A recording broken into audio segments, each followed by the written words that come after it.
മുഖ്യമന്ത്രി V D സതീശനെ തള്ളിപ്പറയുകയാണോ മലയാള മനോരമ ചെയ്യുന്നത്? ഒരു കാര്യം ഉറപ്പിച്ച് പറയാം, പ്രതിപക്ഷ നേതാവായിരുന്ന വി ഡി സതീശനെ അദ്ദേഹം പറഞ്ഞ ഒരു കാര്യത്തെ പൂർണ്ണമായും തള്ളുകയാണ് മലയാള മനോരമ ദിനപത്രം ചെയ്യുന്നത്. ഒരു ട്രോൾ ഇതിനകത്ത് ഉണ്ട് വി ഡി സതീശന് എതിരെ, അതോടൊപ്പം തന്നെ ഒരു വിമർശനവും ഉണ്ട്. അതിനെല്ലാം അപ്പുറത്ത് കഴിഞ്ഞ പിണറായി സർക്കാർ ധനകാര്യ മാനേജ്മെന്റിൽ മികച്ച പ്രകടനമാണ് കാഴ്ചവെച്ചത് എന്നുകൂടി വിളിച്ചു പറയുന്നുണ്ട് ഈ വാർത്ത എന്താണ്? സാമ്പത്തിക വർഷം ആദ്യ 2 മാസം കേരളത്തിന് വരുമാനം കൂടി, കോളടിച്ചു 5629 കോടി, വിപണിയിലെ ഉണർവ് തുടച്ചു, GST, കേന്ദ്രവിഹിതം, നികുതി ഇതര വരുമാനങ്ങളിൽ മികച്ച വർധന. ഇതാണ് വാർത്തയുടെ തലക്കെട്ട്. അതിനുശേഷം വാർത്ത തുടങ്ങുന്നത് ഇങ്ങനെയാണ്: പുതിയ സാമ്പത്തിക വർഷത്തിന്റെ ആദ്യ 2 മാസത്തിൽ തന്നെ സംസ്ഥാന സർക്കാരിന്റെ വരുമാനത്തിൽ 5629 കോടിയുടെ വർധന. കഴിഞ്ഞ വർഷം ഏപ്രിൽ മെയ് മാസങ്ങളിൽ 16,667 കോടിയായിരുന്നു വരുമാനം. ഈ വർഷം 22,296 കോടിയായി.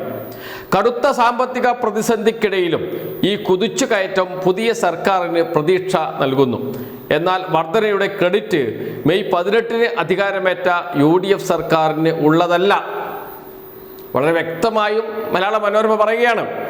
എന്നാൽ വർധനയുടെ ക്രെഡിറ്റ് മെയ് 18-ന് അധികാരമേറ്റ UDF സർക്കാരിന് ഉള്ളതല്ല. ഇതൊന്നും UDF സർക്കാരിൻ്റെ നേട്ടമല്ല, കഴിവ് കൊണ്ടുണ്ടായതല്ല എന്ന് പറയുന്നു മലയാള മനോരമ. അപ്പോൾ ആരുടെ കഴിവ് കൊണ്ട് ഉണ്ടായതാണ്? മുൻ സർക്കാരിൻ്റെ കഴിവ് കൊണ്ട്. മെയ് 18-നാണ് പുതിയ സർക്കാർ അധികാരമേൽക്കുന്നത്. അതിനുശേഷം വകുപ്പ് തിരിക്കലും അതൊക്കെയായുള്ള വലിയ തർക്കങ്ങൾ നീണ്ടു പോയിരുന്നു. മന്ത്രിമാരുടെ പേഴ്സണൽ സ്റ്റാഫിന്റെ നിയമനം പോലും ആയിട്ടില്ല. എന്ന് വച്ചാൽ ഇപ്പോഴും ഒരു നല്ല രീതിയിലുള്ള പ്രവർത്തനം മുന്നോട്ട് കൊണ്ടുപോകാൻ തുടങ്ങിയിട്ടില്ല സർക്കാർ. അത്രയായുള്ളൂ, 1 മാസമായില്ല. അതുകൊണ്ട് കുറ്റപ്പെടുത്താനും കഴിയില്ല. പക്ഷേ മലയാള മനോരമയുടെ കണക്ക് പ്രകാരം വി ഡി സതീശൻ പ്രതിപക്ഷ നേതാവായിരിക്കുമ്പോൾ പറഞ്ഞ ഒരു കാര്യം പൂർണ്ണമായും തെറ്റാണ് എന്ന് തെളിയുകയാണ്. എന്താണ് അദ്ദേഹം പറഞ്ഞത്? കേരളത്തിന്റെ ഖജനാവിൽ പൂച്ച പെറ്റുകിടക്കുകയാണ് എന്നാണ്. നയാ പൈസയില്ല, പെറ്റുകിടക്കുകയാണ് പൂച്ച എന്ന് പറഞ്ഞത് പ്രതിപക്ഷ നേതാവായ വി ഡി സതീശനാണ്. അധികം വലിയ ധനകാര്യ വിദഗ്ധൻ കൂടിയാണ്. കേരളത്തിന്റെ ധനകാര്യ സ്ഥിതി പഠിച്ച് അരച്ചു കലക്കി കുടിച്ചിട്ടാണ് അദ്ദേഹം പറഞ്ഞത് പൂച്ച പെറ്റുകിടക്കുകയാണ് എന്ന്. എന്നാൽ പൂച്ച പെറ്റത് പണമാണ് എന്നാണ് ഇപ്പോൾ മലയാള മനോരമ തന്നെ പറയുന്നത്. ഈ നേട്ടമൊന്നും നിങ്ങളുടെ നേട്ടമല്ല, UDFന്റെ നേട്ടമല്ല, ഇതെല്ലാം LDFന്റെ നേട്ടമാണ് എന്ന് പറഞ്ഞു വെക്കുന്നു ഇപ്പോൾ മലയാള മനോരമ. നേരത്തെ ആണെങ്കിൽ ഇങ്ങനെ പറയില്ലായിരുന്നു.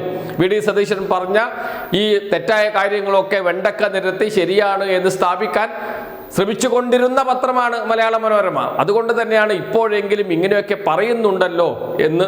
കാരണം സത്യം അധികകാലം മറച്ചു പിടിക്കാൻ കഴിയില്ല, എപ്പോഴെങ്കിലും പുറത്തു വരും എന്നതുകൊണ്ട് തന്നെ. ഈ വാർത്തയോടൊപ്പം മറ്റൊരു കാര്യവും കൂടി പറയുന്നുണ്ട്. LDF ധവളപത്രം ബജറ്റിന് മുൻപ് എന്ന ഒരു വാർത്ത കൂടി നൽകിയിട്ടുണ്ട്. ഈ വാർത്തയുടെ തൊട്ടുമുകളിൽ മറ്റൊരു പ്രധാന വാർത്ത കൊടുത്തിട്ടുണ്ട് മലയാള മനോരമ.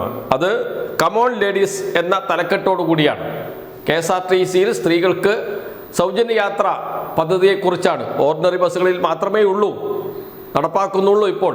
അപ്പോൾ തന്നെ പ്രതിവർഷം 800 കോടി രൂപ നൽകണം KSRTCക്ക് സർക്കാർ. മാസക്കണക്കിലേക്ക് വരുമ്പോൾ 65-70 കോടി രൂപ നൽകേണ്ടി വരും എല്ലാ മാസവും. അതിനെവിടുന്നാണ് പണം? ഇതാ തൊട്ട് താഴെ തന്നെ മറ്റൊരു വാർത്ത.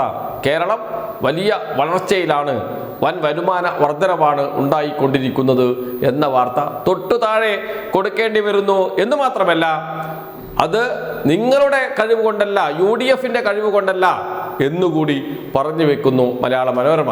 മലയാള മനോരമ പറയുന്നത് കൊണ്ടാണ് വാർത്ത വലിയ ചർച്ചയായി മാറുന്നത്.